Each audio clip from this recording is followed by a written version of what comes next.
Bon, une des premières choses qu'on va faire, c'est remettre à zéro Photoshop, c'est-à-dire que en n'ayant pas encore Photoshop lancé, vous allez le lancer, mais en enfonçant trois touches au clavier, Commande Alt majuscule. Donc je clique sur Photoshop, j'enfonce rapidement après les touches Commande Alt majuscule. Rapidement après, ça veut dire moins d'une demi-seconde après. Et ça fait apparaître le message, supprimer fichier des paramètres, et je vais répondre oui. Donc c'est la remise à zéro de Photoshop. C'est ce qui correspond anciennement à jeter le fichier des préférences, chose qui peut toujours être faite aussi.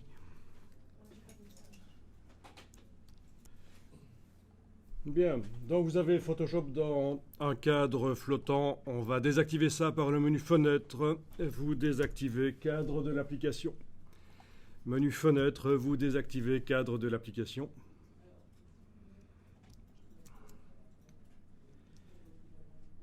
Et puis on va aller faire un petit tour sur le web. Bon alors sur le web, dans Google, vous pouvez taper texture et entre guillemets public domaine.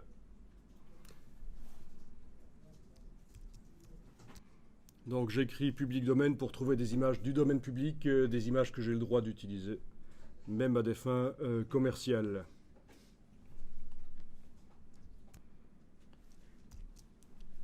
Et alors je vais faire un commande-clic sur celle-ci.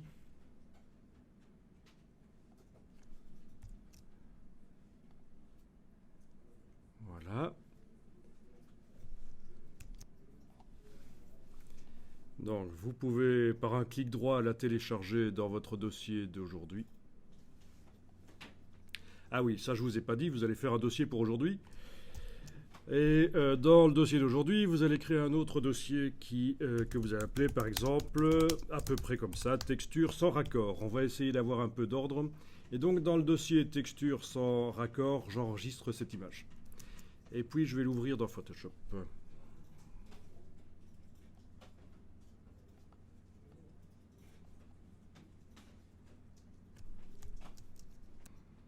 Alors j'ai jamais travaillé sur cette image, on va voir. J'aime bien changer d'image d'une fois à l'autre. Et on va voir si on arrive à faire quelque chose de valable au niveau du texturage ici. Donc chez vous, il met des messages parce qu'en fait, oui, c'est les réglages couleurs de Photoshop au niveau des profils couleurs. Et ça ne se remet pas à zéro. Il y a quelques petites choses comme ça dans Photoshop, notamment les scripts qui ne se remettent pas à zéro avec la combinaison de touches qu'on a utilisée tout à l'heure. Bon, on va aller voir comment c'est réglé chez vous, les réglages couleurs. Dans le menu Édition couleurs. Édition couleurs, vous avez sans doute une des cases ici qui est cochée. Choix à l'ouverture pour les deux ici. Pour la première. Voilà. Et ici, vous avez sRGB qui est indiqué. Espace de travail RVB, sRGB. Ah, moniteur, ok. Bon. Ça veut dire que quand vous ouvrez une image qui ne correspond pas à ce qui est indiqué ici, qui, au niveau de sa destination, chaque image RVB a une destination, elle est prévue pour fonctionner bien sur un certain matériel. Eh bien, quand l'image que vous ouvrez, en ayant ceci coché, quand l'image que vous ouvrez ne correspond pas à ce qui est pré-réglé dans Photoshop, il vous met un message, en fait, qui vous demande ce que vous voulez faire avec cette image. Bon, je ne vais pas ici m'attarder là-dessus parce que c'est un peu lourd de commencer la formation par ça. Vous pouvez simplement dire que vous préférez le profil incorporé.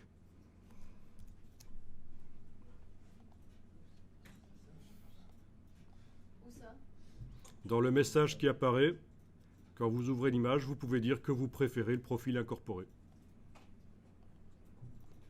Je vais essayer de recréer le problème ici.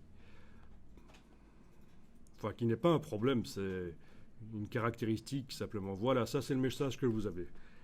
En fait, je viens d'aller régler dans Édition couleurs, je viens d'aller régler Photoshop en Adobe RGB, qui est mieux que le sRGB, quand on veut faire du travail de pro. Mais vous n'êtes pas obligé de le faire maintenant. Vous, il est indiqué moniteur, c'est pas mal aussi. Mais en tout cas, voilà, l'image que j'ouvre l'image que j'ouvre, elle contient visiblement un profil,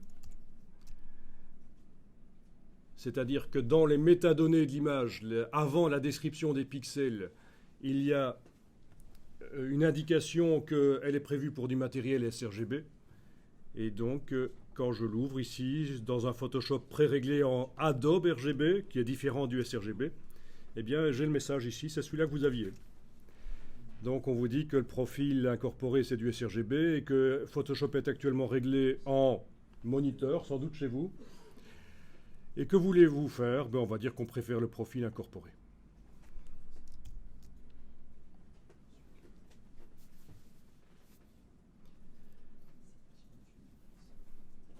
Bon, c'est une matière complexe et vaste. Rien que ça mériterait une petite formation de 2 jours. Alors, je vais vous montrer juste un truc. Cette image, je vais aller la chercher sur mon dossier, là. Voilà, dans mon dossier. Ça, vous n'êtes pas obligé de faire, je vous montre juste. Ok.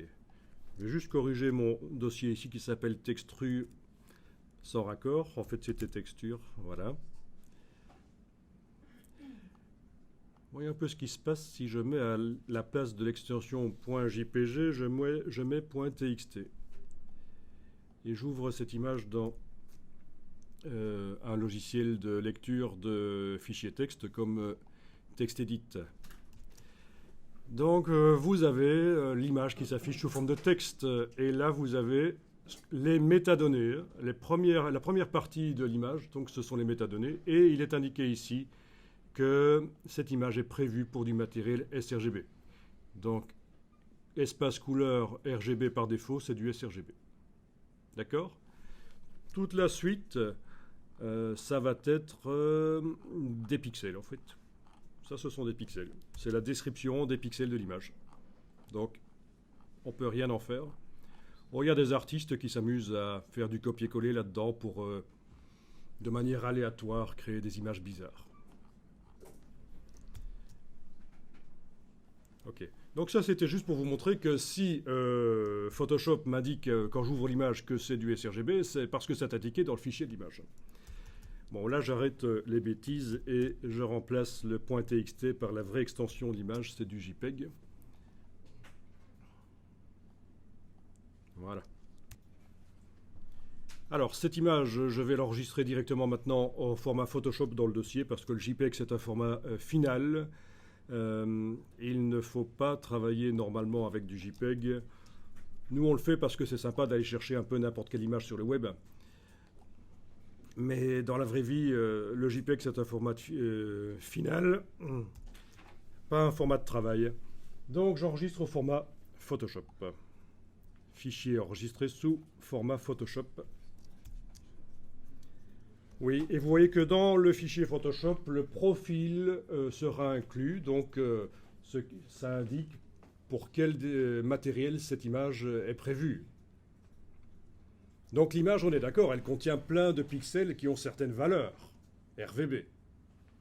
Mais du matériel RVB, il en existe plein de différents types. Ils fonctionnent tous en recréant les images. Tous ces matériels fonctionnent en recréant les images par mélange de lumière rouge, vert et bleu. Mais ce n'est pas nécessairement le même rouge, le même vert et le même bleu sur chacun de ces matériels. C'est pour ça qu'il est important, quand on a une image RVB, de savoir pour quel matériel elle est prévue. Sinon, vous avez des décalages couleurs. Vous avez certainement déjà connu ça. Vous avez une image qui paraît bien sur un matériel et quand vous l'ouvrez sur un autre, sans avoir changé les valeurs des pixels, elle apparaît plus jaune, plus bleu, plus magenta. Donc ça vient de là en fait. Hein. Des images RVB, il en existe pour plein de matériels différents parce qu'il existe plein de matériels RVB différents. Et le sRGB, c'est le standard RVB de Microsoft et HP. C'est le matériel bas de gamme en fait, c'est le matériel du bureautique. Quand vous achetez un moniteur bas de gamme à l'hypermarché du coin, c'est un moniteur sRGB. Voilà. Donc c'est pas étonnant que ce soit du sRGB ici parce que ça vient du web cette image. On considère que la plupart des gens qui surfent sur le web utilisent du matériel bas de gamme. Donc la personne qui a mis cette image sur le web a bien fait de faire en sorte qu'elle soit prévue pour du matériel bas de gamme. C'est le meilleur moyen pour qu'elle soit visible correctement par tout le monde. Alors, je ne vais pas m'étendre plus là-dessus ici. Je vais donc enregistrer au format Photoshop cette image avec le profil inclus. Ça ne mange pas de pain, ça ne peut pas faire du tort. Et donc je continue le boulot sur la version Photoshop. Donc comme ça j'évite qu'à chaque fois que j'enregistre l'image et que je la ferme et que je la réouvre, à chaque fois que j'enregistre, ça dégrade l'image, puisque le JPEG est un format destructif. Donc le PSD ne l'est pas, il va tout préserver, il ne va pas modifier à l'enregistrement les données dans le but de les réduire. Mais ça, ce sont des choses que vous connaissez déjà sans doute. Non. Bon, c'est bien d'en parler alors. Alors, je vais enfoncer la touche F pour passer en mode plein écran. Et oui, parce qu'on est sur un Mac en fait. Si on était sur un PC, on serait déjà en plein écran.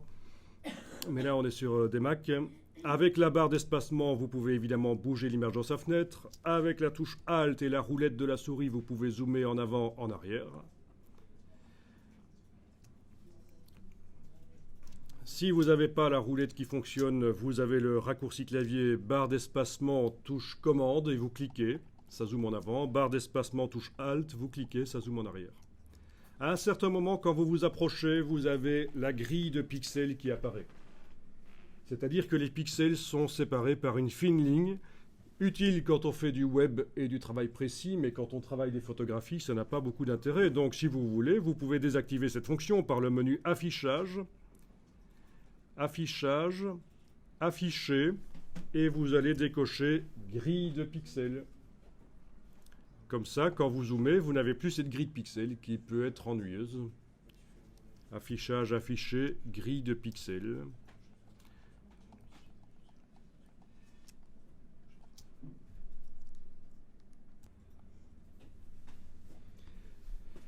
Alors voilà, pour vraiment voir la qualité de cette image, vous devez double-cliquer sur l'icône de la loupe dans la palette des outils. À ce moment-là, vous passez à l'affichage 100%, c'est-à-dire que chaque pixel de l'image s'affiche sur un point de l'écran. C'est le double-clic sur l'icône de la loupe dans la palette des outils. Vous avez autre chose, le double-clic sur la main dans la palette des outils qui fait en sorte que l'image soit vue en entier le plus grand possible sur l'écran. Donc ce n'est pas la même chose. Le double-clic sur la loupe, vous êtes certain que chaque pixel de l'image s'affiche sur seulement un point de l'écran. On fait correspondre la trame de l'image avec la trame de l'écran. Tandis que la main, le double-clic sur la main, c'est pour revenir rapidement à l'affichage de l'image en entier le plus grand possible sur l'écran. Donc voilà deux raccourcis très intéressants à connaître. Et quand on veut vraiment juger de la qualité de l'image, on doit passer par le double-clic sur la loupe. C'est vraiment la manière de vérifier quelle est la qualité de l'image. Bon, bah ça n'a pas l'air trop mauvais ici. Elle n'est pas très grande quand même. 1400 sur 900. Je suis allé dans Image, taille de l'image ici pour vérifier. Sinon, il y a d'autres manières de voir, mais voilà. Alors, ce qu'on va faire avec ça, c'est une texture qui se répète sans raccord visible. On va d'abord l'utiliser telle qu'elle. Comme ça, vous allez voir qu'il y a de gros problèmes si je répète cette texture côte à côte. Alors, il va falloir que j'envoie cette image dans la palette des motifs de Photoshop. Menu Édition, utiliser comme motif. Édition, utiliser comme motif. Je peux changer le nom si je veux. C'est pas obligatoire.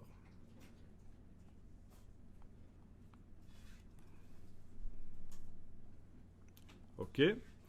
Donc rien ne se passe sur l'écran, mais elle est réellement envoyée dans la palette des motifs. Et je vais tester, je vais me dire, tiens, qu'est-ce que ça donne quand je la répète plusieurs fois sur une image plus grande. Donc on est bien d'accord, dans le menu Image, taille de l'image, on a une image qui fait 1400 sur 900 pixels. OK. Je vais créer une image plus grande, par exemple 4000 sur 4000, et je vais voir ce qui se passe quand je répète cette image plusieurs fois dans cette grande image de 4000 sur 4000. Alors on y va, fichier nouveau.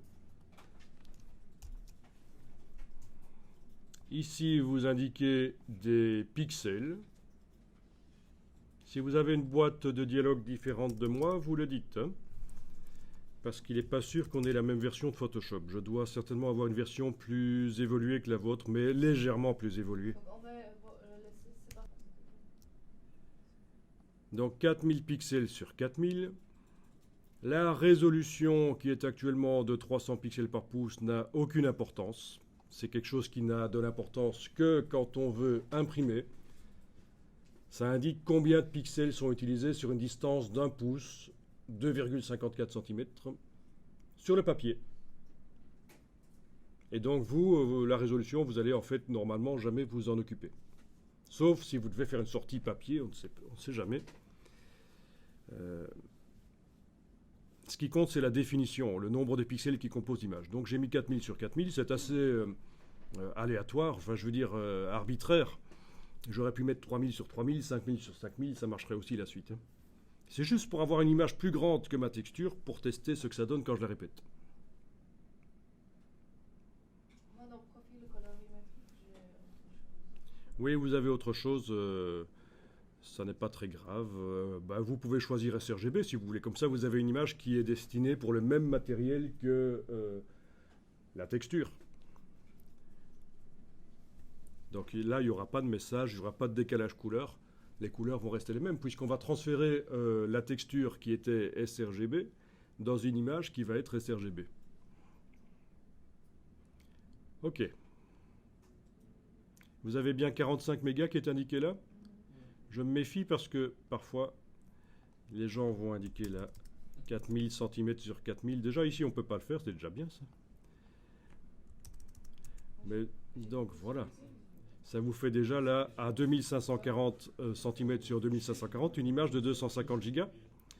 Non, je dis ça parce que j'ai donné des formations à des gens qui passaient outre de ce petit détail et ils se plaignaient qu'on leur donnait quand même des machines tellement lentes. C'était la honte. Mais non. Évidemment, si vous faites des images monstrueuses, la machine devient lente, c'est normal. Bon. Et alors, je vais remplir la texture dans cette image. Édition remplir avec motif.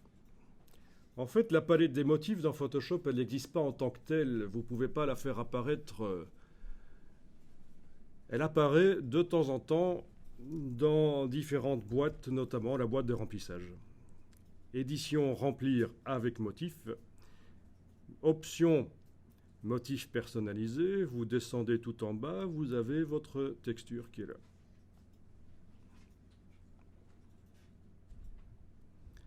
Normal 100%. Oui, ça c'est une nouveauté de CC. La possibilité de faire des choses qu'on ne pouvait pas faire avant. Mais on ne va pas cocher ça.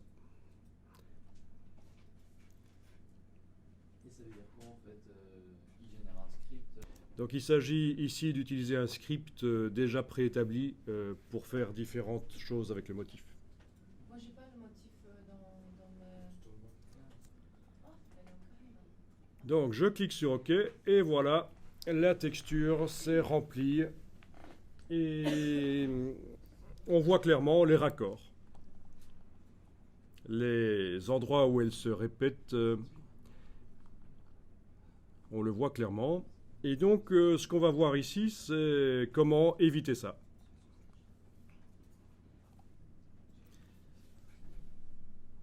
Donc, même chose que pour l'autre image, si vous voulez voir donc, vous pouvez double-cliquer sur la loupe dans la palette des outils, comme ça vous voyez l'image à 100%. Il n'y a pas de problème, la texture n'a subi aucune dégradation. Il y a juste que quand on les met côte à côte, quand on met la texture, quand on la copie côte à côte, on voit clairement qu'il y a un problème.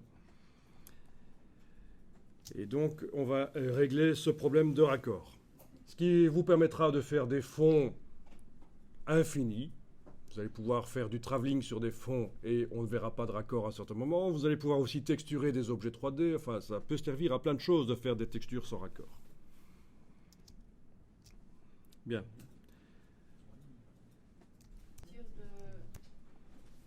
Ok, donc cette image qui répète plusieurs fois la texture, vous pouvez la fermer sans la sauvegarder, il n'y a pas besoin. Fichier fermé, ne pas enregistrer. Et donc on revient d'office sur notre texture originale qui est là. Alors le principe ici, c'est qu'on va devoir travailler notamment peut-être au tampon, les raccords.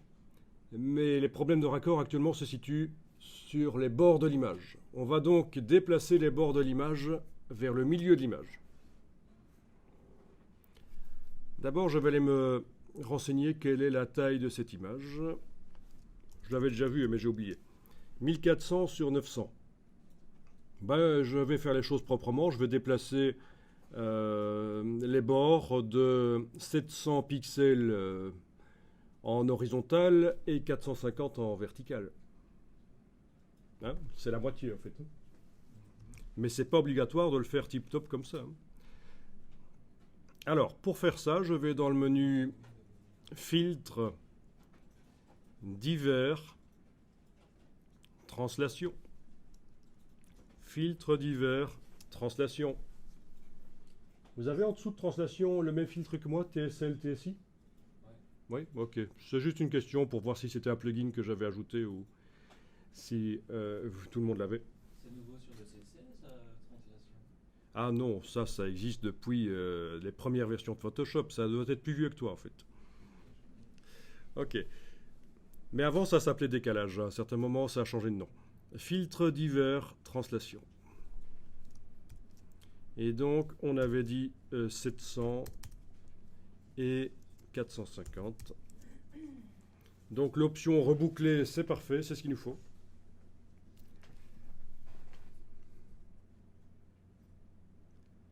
Vous avez la case aperçue qui vous permet de voir ce que ça donne. Vous cliquez sur OK. Et alors, on va enregistrer cette image sous un certain nom. Fichier enregistré sous. On va changer le nom.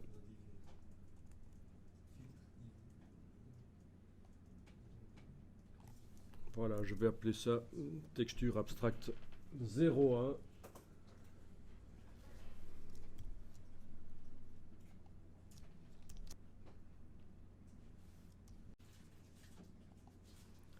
Bon. Alors avant d'aller retravailler au tampon, oui, parce qu'en fait on pourrait travailler au tampon, on pourrait aller prendre la texture là, essayer de la remettre là. Là, pour maquiller les raccords, là, hein, puisque vous vous rendez compte ici qu'on a vraiment déplacé les bords de l'image vers le milieu. Donc, le milieu de l'image se trouve maintenant en périphérie. Il est au raccord. C'est-à-dire que la partie droite ici se raccorde parfaitement avec la partie gauche là. La partie du bas ici se raccorde parfaitement avec la partie du haut. Donc les problèmes de raccord ne sont plus en périphérie, ils sont maintenant au centre. Alors on va aller travailler la luminosité. On va aller prendre l'outil de création de sélection rectangulaire. Voilà, et vous allez tracer un rectangle, voilà, comme ceci sur la partie droite. Donc le rectangle, je l'ai commencé en dehors des limites de l'image et je l'ai terminé en dehors des limites de l'image. Donc il occupe toute la hauteur de l'image, ça c'est sûr.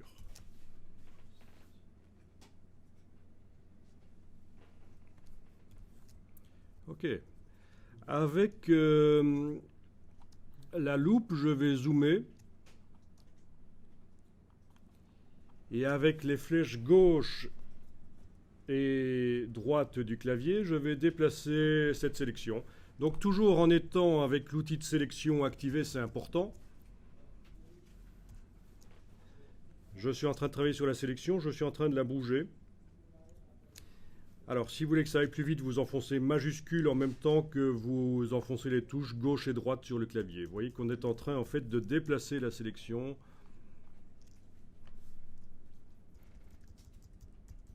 Ça va? Donc la touche majuscule, ne confondez pas avec verrouillage majuscule, bien entendu.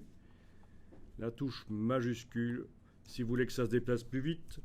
Et sinon, à un certain moment, vous n'enfoncez pas la touche majuscule et vous jouez juste avec les touches, les flèches gauche et droite sur le clavier, de manière à ce que la sélection englobe tip-top la partie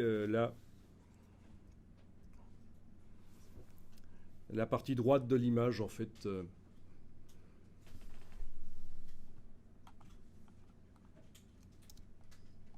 Voilà, ok, on peut aller vérifier en bas que c'est le cas aussi. Il n'y a pas de problème. Vous pouvez zoomer au milieu si vous trouvez que c'est plus facile. En effet, c'est plus facile au milieu de voir.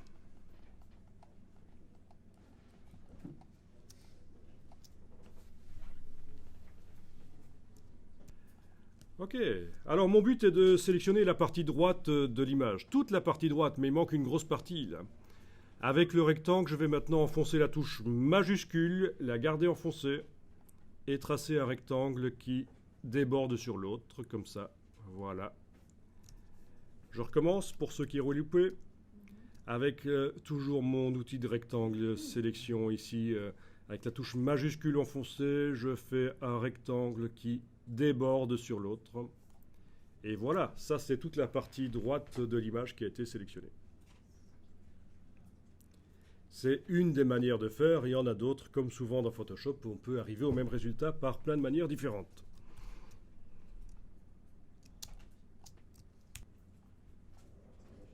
Alors cette sélection, je vais la mémoriser. Menu sélection, mémoriser la sélection.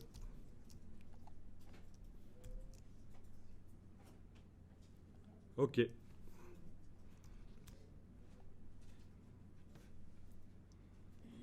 Donc, dans la palette des couches, la sélection s'est mémorisée en tant que couche alpha.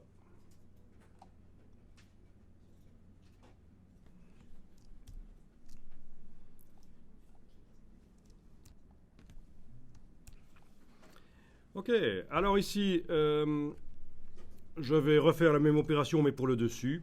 Ok, j'y vais, je fais un rectangle qui passe comme ça à travers tout. Je vais zoomer avec les flèches haut et bas cette fois-ci.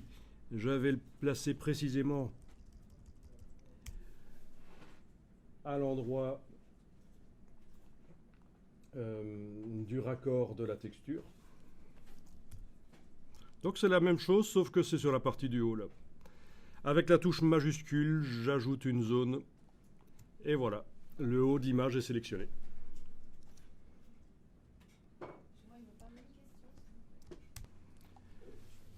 Alors j'enregistre la sélection en tant que couche alpha, sélection mémorisée. Voilà. Donc on a deux couches alpha dans la palette des couches.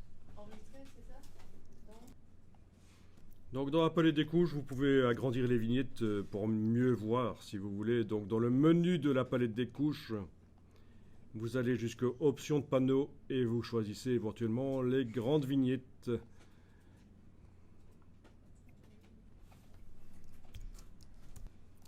Ok, alors mon but ici est de combiner les deux couches alpha de manière à ne sélectionner qu'une des quatre parties. Par exemple, je vais décider de travailler sur la partie en haut à droite. Donc, je vais enfoncer la touche commande et cliquer sur la couche alpha 1. Ça rappelle cette couche alpha, cette sélection. Avec commande Alt majuscule, je clique sur la couche alpha 2. Et voilà. Pourquoi est-ce que j'ai fait commande Alt majuscule? C'est parce que c'est le raccourci qui permet de ne garder que l'intersection entre ce qui est déjà sur l'image, la sélection qui est déjà sur l'image, c'était celle qui avait été créée par alpha 1, quand j'ai cliqué avec commande, et la sélection générée par alpha 2. Donc, le principe, c'est donc ça. Touche commande, cliquez sur alpha 1. Touche commande Alt majuscule, cliquez sur alpha 2. Et vous avez la partie en haut à droite qui est sélectionnée.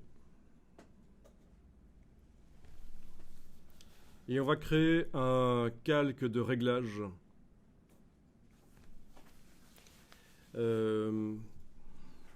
Ou un calque tout simple en fait. Ouais, c'est mieux de le faire par le calque tout simple. Oui. Ce sera plus cool.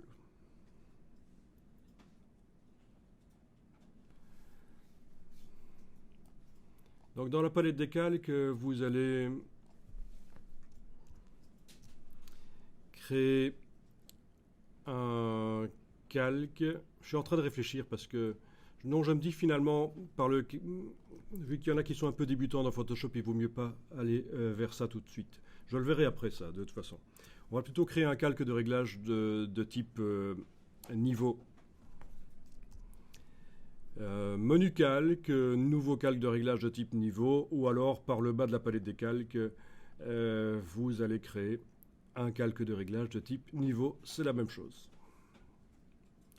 Voilà, alors la sélection a disparu de l'image et vous avez un calque de réglage de type niveau qui est apparu dans la palette des calques et il a d'office un masque de fusion qui fait en sorte qu'il n'agit que sur la partie en haut à droite. En fait, la sélection s'est transformée en masque de fusion du calque niveau. OK pour tout le monde? Vous devez avoir le panneau propriété qui est là quelque part sur l'écran. Et on va tenter de modifier l'intensité lumineuse de la texture, de manière à ce qu'elle se fonde dans quoi? Dans celle de gauche ou dans celle du bas? C'est à vous de voir. Dans mon cas, je vais plutôt faire en sorte qu'elle se fonde dans celle de gauche. Donc, celle du bas, je vois toujours le raccord, mais celle de gauche, ça se voit moins. Ah oui, au fait, oui, enfin, vous le voyez, hein, je bouge... Je ne vous ai pas dit ce que je bougeais, mais je bouge celui-ci en fait. Hein, le curseur gris qui est au centre là, du réglage niveau. C'est lui qui permet de modifier l'intensité lumineuse des tons moyens.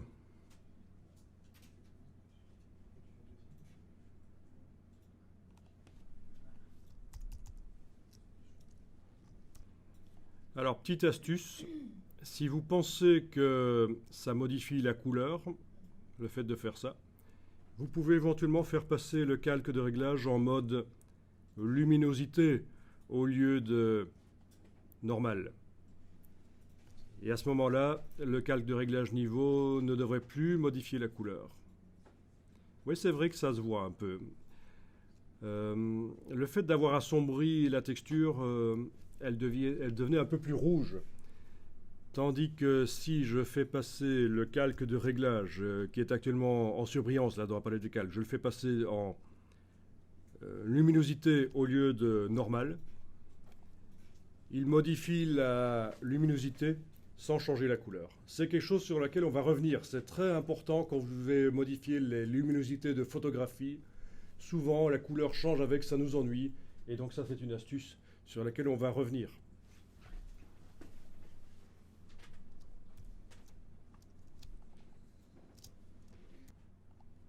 Bien.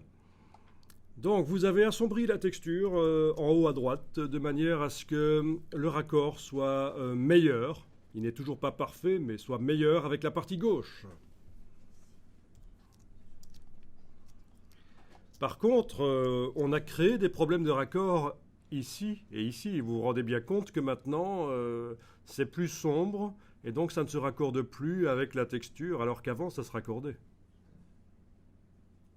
Bon, ben, il va falloir aller travailler dans le masque de fusion de manière à ce que, oui, on modifie la partie en haut à droite, mais pas sur les bords.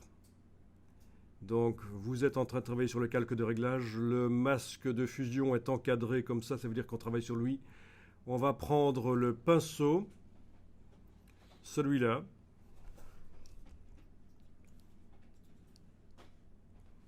Le pinceau. Et on va dessiner en noir. Donc, la case ici doit contenir du noir. Et pour faire ça, j'ai cliqué sur la double flèche en fait. Vous pouvez cliquer d'abord sur le petit échantillon de remise à zéro. Et puis sur la double flèche, vous êtes sûr d'avoir du vrai noir dans la case ici. Si vous cliquez sur la case, le sélecteur de couleurs s'ouvre et vous voyez qu'on a du vrai noir. Il est indiqué 0% de luminosité. Je dis ça parce que certaines personnes, pour faire du noir, ils vont cliquer sur la case et ils vont bouger la pastille qui est ici et la mettre comme ça. Sauf que ça ne fait pas du noir, on est à 3% de luminosité. Si on veut du vrai noir, il faut la pousser au fond, à gauche, là. Et on a 0%. Voilà. Alors vous allez changer le diamètre de la brosse. L'astuce pour le faire par le raccourci clavier, c'est touche CTRL-ALT. Vous enfoncez CTRL-ALT et avec le bouton gauche du Mac, vous faites un cliquer-glisser de gauche à droite. Ça modifie le diamètre de la brosse. Donc c'est CTRL-ALT enfoncé sur le clavier. Avec le bouton gauche du Mac, vous faites un cliquer-glisser. Vous modifiez donc le diamètre de la brosse. Et si vous faites un cliquer-glisser de haut en bas, c'est la dureté de la brosse qui est modifiée. Mais dans ce cas-ci, il nous faut une brosse à bord flou, je crois que ce sera mieux.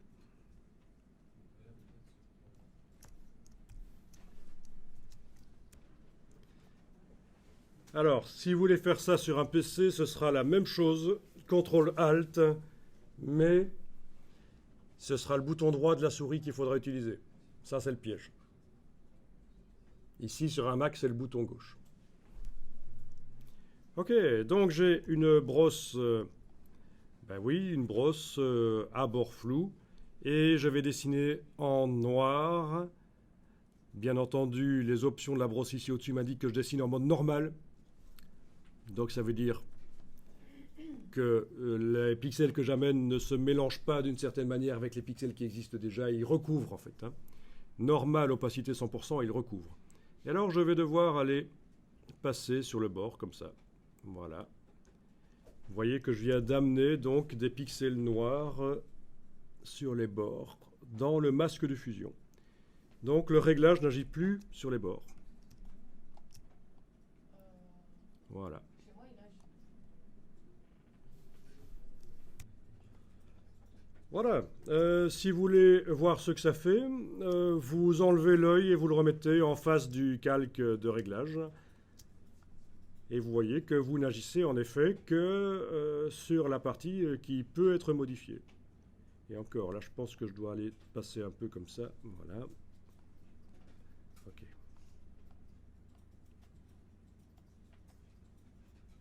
Nickel. On peut encore modifier les niveaux s'il faut. Mais normalement, c'était bon dès le départ.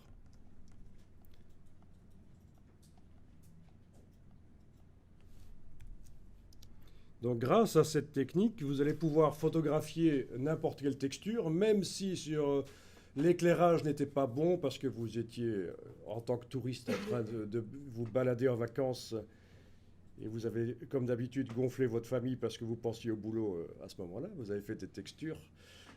Donc même si l'éclairage n'est pas uniforme sur la texture, on peut corriger après grâce à cette technique-là.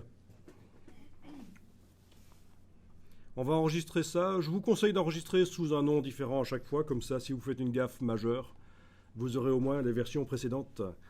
Donc là, je fais fichier enregistré sous et j'indique que c'est la version 2. Toujours au format Photoshop. Bon, ben voilà. On va continuer. Alors maintenant, je vais m'attaquer à la partie en bas à droite sur la texture. Donc j'ai toujours mes couches alpha qui sont là. Oui, il y a une nouvelle qui est apparue, c'est parce que le calque de réglage est activé dans la palette des calques et le masque de fusion du calque de réglage apparaît comme une couche alpha dans la palette des couches. Mais on s'en occupe pas, c'est pas un problème. Donc je vais ici procéder à la sélection de la partie en bas à droite. Alors, touche commande, je clique sur alpha 2. Ça m'a rappelé la partie du haut. Sélection à intervertir. Ça sélectionne tout l'inverse, c'est la partie du bas. Menu sélection en haut de l'écran, intervertir, ou le raccourci que les débutants aiment bien utiliser parce que c'est un qui est facile à retenir. Mais voilà. Et donc la partie du bas est sélectionnée. Maintenant, avec alpha 1, je fais commande Alt majuscule, je clique, et c'est la partie du bas à droite qui est sélectionnée. Nickel. Alors vous allez dire la partie en bas à droite, mais du calque de réglage. Mais en fait, on s'en fout. Ça peut être n'importe quel calque qui est activé. Ça marche. On a juste fait une sélection, mais on n'a pas encore dit sur quoi.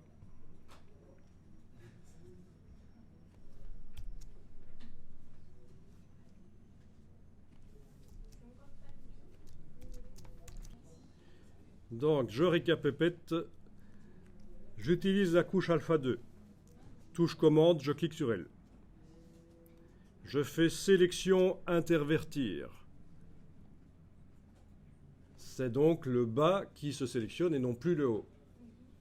Avec la touche commande Alt majuscule, je clique sur alpha 1.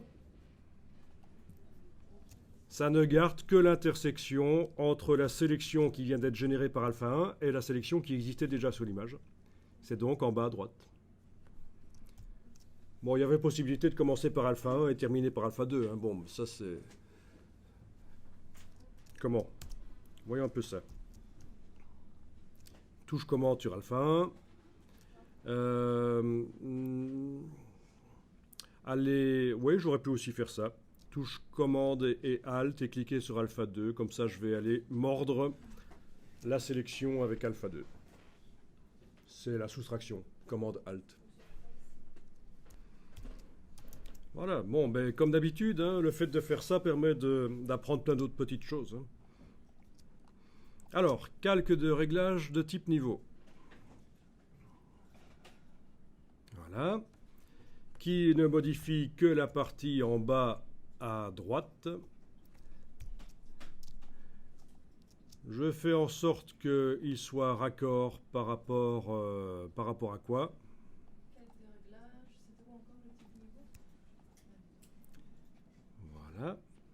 Donc je modifie l'intensité lumineuse de la texture. Comme précédemment, je peux faire en sorte que le calque de réglage soit en mode luminosité au lieu de mode normal. Ça peut aider pour que je change la luminosité et que la couleur ne change pas trop.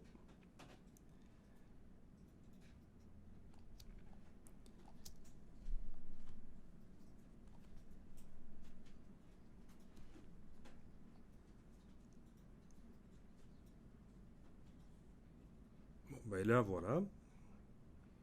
Ok. Je dois dessiner en noir dans le masque de fusion de ce calque de réglage à l'endroit où le raccord était bon, c'est-à-dire ici.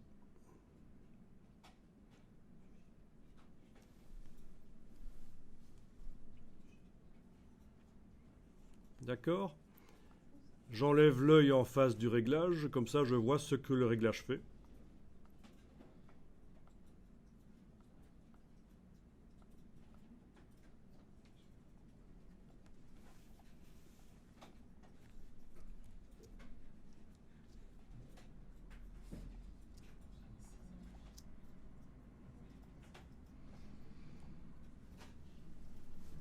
Alors, j'ai pas trop compliqué l'exercice, mais si vous voulez vraiment être prudent, vous pouvez mémoriser. À chaque fois que vous faites une combinaison de couches alpha, vous pouvez mémoriser le résultat en tant qu'une autre couche alpha.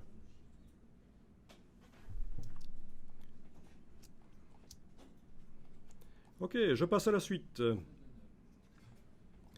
La suite, ça va donc être sélectionner la couche alpha 2, faire sélection intervertir. Ah oui, il aurait fallu, dans ce cas-là, que je fasse autrement. Ben oui, je vais faire commande Alt sur la couche alpha 1. Voilà. Donc c'est touche commande sur alpha 2, l'horizontale. Hein. Sélection intervertir. et commande Alt sur alpha 1. Je vais mordre la sélection avec alpha 1. Et j'ai la zone en bas à droite qui est sélectionnée. Je récapépète. Oui. Touche commande sur alpha 2. Ça sélectionne le dessus. Je fais sélection intervertir. Ça sélectionne le dessous. Je fais commande Alt sur alpha 1, c'est-à-dire que j'utilise alpha 1 pour aller enlever une partie de la sélection actuellement active. Commande Alt, je clique et voilà. J'ajoute, la suite c'est la même chose que tout à l'heure. J'ajoute un calque de réglage de type niveau. Je modifie de manière à ce que la texture se fonde le plus possible dans le reste. Ah oui, je peux faire passer le calque en mode luminosité, ce sera pas plus mal.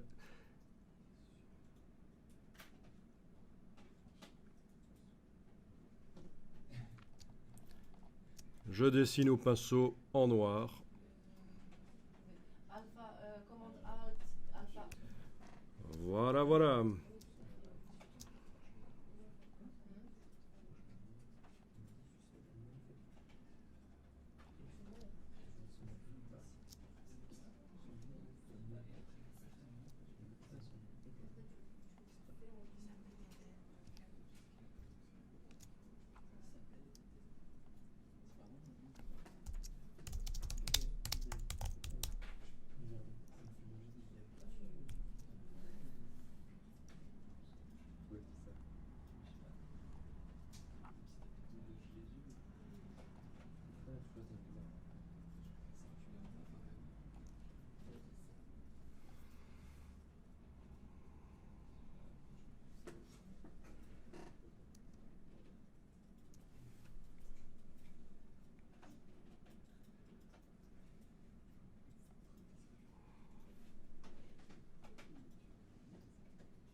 Bon, à partir de là, j'enregistre toujours le fichier sur disque dur, sécurité avant tout.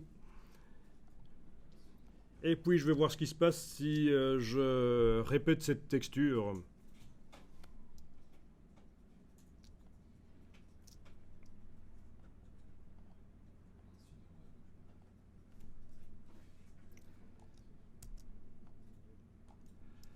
Édition utilisée comme motif. Ah oui, donc là il va falloir, en fait puisque c'est grisé, il va falloir que j'active le calque d'en bas.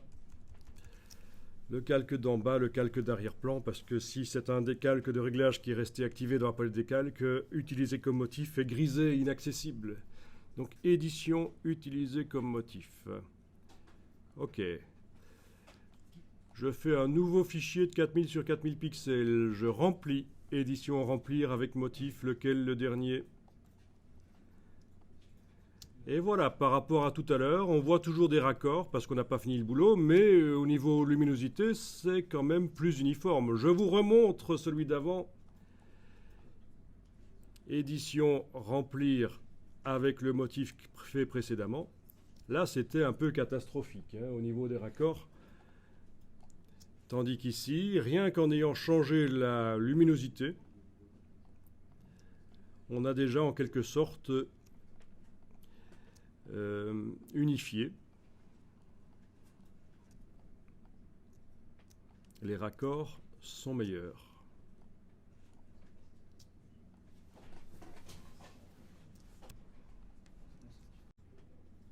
Allez, courage, on arrive à la fin. Je vais passer à mon autre image, la texture originale. Soit dans le bas du menu fenêtre, je passe à l'autre fichier.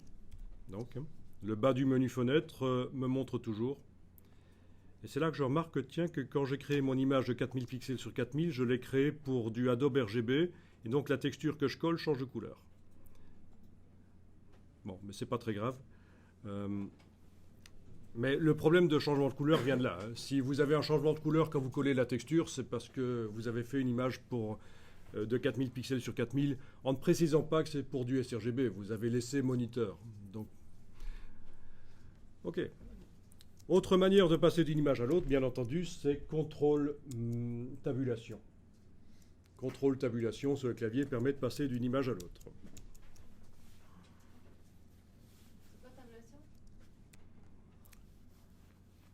Ok, alors la suite, je vous montre rapidement et vous allez pouvoir tester par vous-même après.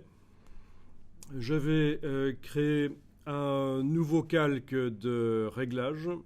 D'abord, je vais faire une sélection ici sur le centre de mon image. Créer un nouveau calque de réglage de type niveau. Voilà.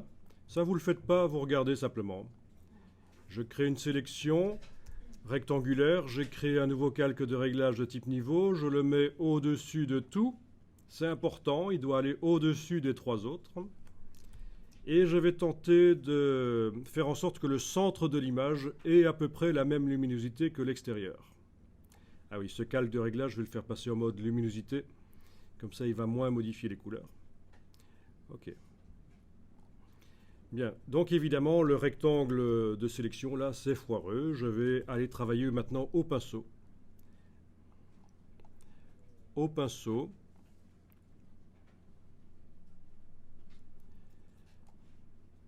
Alors, je vais peut-être agrandir les vignettes ici pour que vous voyez mieux. Voilà. Donc, je retravaille au pinceau le centre du masque de fusion de ce calque qui agit sur tout.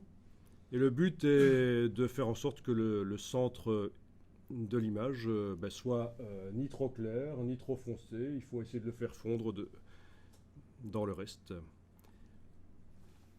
Ok, ça c'est une chose. Deuxième chose, je vais créer ici un calque vide. Alors le tampon, vous connaissez le tampon? Ça vous dit quelque chose, le tampon qui permet de dupliquer les pixels? Voilà. Il faut toujours l'utiliser sur un calque vide. Sinon, vous avez des difficultés pour supprimer les erreurs que vous faites. Donc, dans la palette des calques, je crée un calque vide. Le tampon, pour qu'il puisse fonctionner sur un calque vide, pour qu'il puisse aller chercher des pixels sur les autres calques, je dois lui dire qu'il doit échantillonner le calque actif et les inférieurs ou tous les calques. En tout cas, la première option qui est là au-dessus, calque actif, est la plus mauvaise puisque vous ne pourrez aller chercher des pixels que sur ce calque-là, le calque 1, là, chez moi, mais qui est vide. Donc, autrement dit, vous ne savez rien faire, quoi. Donc, quand on travaille sur un calque vide avec le tampon, on le règle en actif et inférieur ou tous les calques.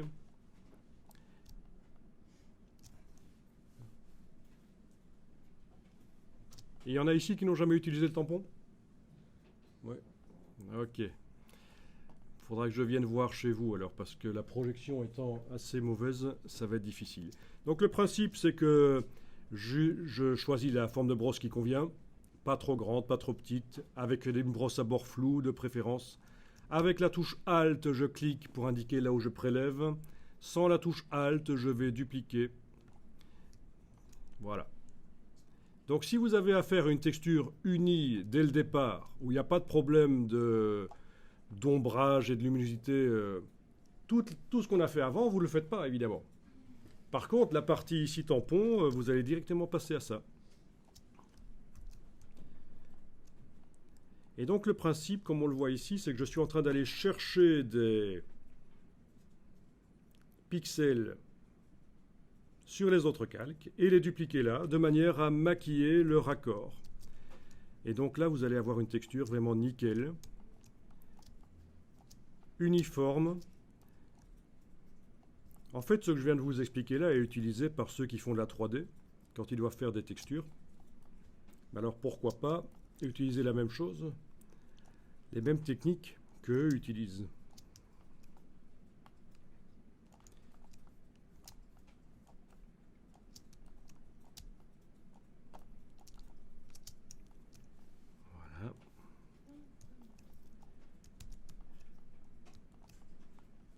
Et alors, ne surtout pas aller travailler sur le bord de l'image avec le tampon, sinon ça créerait des problèmes de raccord.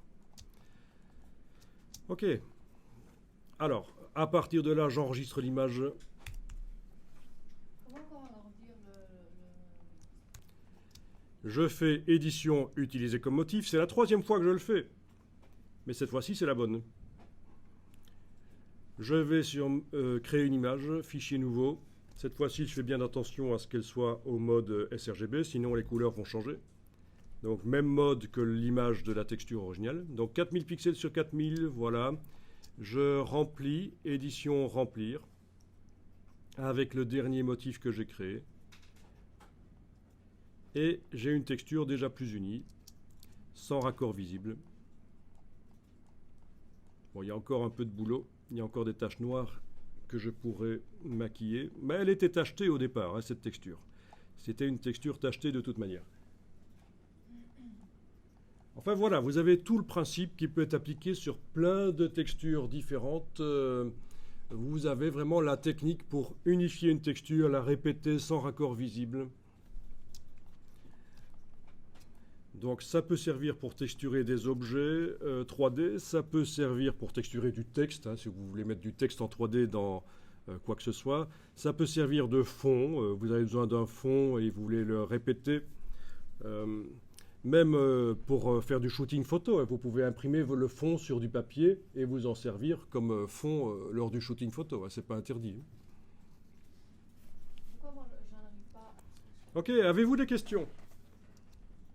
Pas de questions là-dessus? Si tu avais changé un truc en fait avant d'utiliser le tampon. Avant d'utiliser le tampon, je reviens ici sur... Voilà. Avant d'utiliser le tampon, c'est le calque de réglage ici. C'est ça? Non, donc tu avais rajouté un calque. Et puis Oui, un calque vide, ouais, c'est ça. tampon, et j'ai changé ceci dans les options du tampon, actif et inférieur. Ça, c'est une option qu'on a sur différents outils Photoshop. C'est pour dire qu'il doit travailler pas seulement avec les pixels de son calque, mais avec tous les pixels de tous les calques en fait. Et donc le tampon, c'est vraiment important d'utiliser comme ça, parce que si vous faites une erreur, vous allez pouvoir prendre la gomme et gommer ce que vous avez fait, à tout moment, même beaucoup plus tard.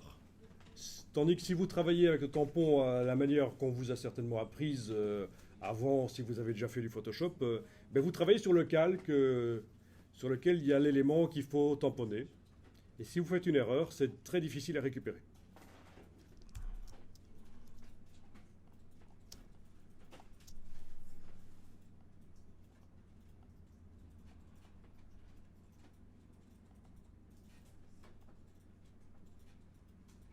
Oui, évidemment, le calque de réglage ne peut plus être modifié une fois qu'on a fait le tampon, parce que ça révèle le tampon. Donc, il faut être sûr que son calque de réglage là, qui modifie la zone centrale, il est bon.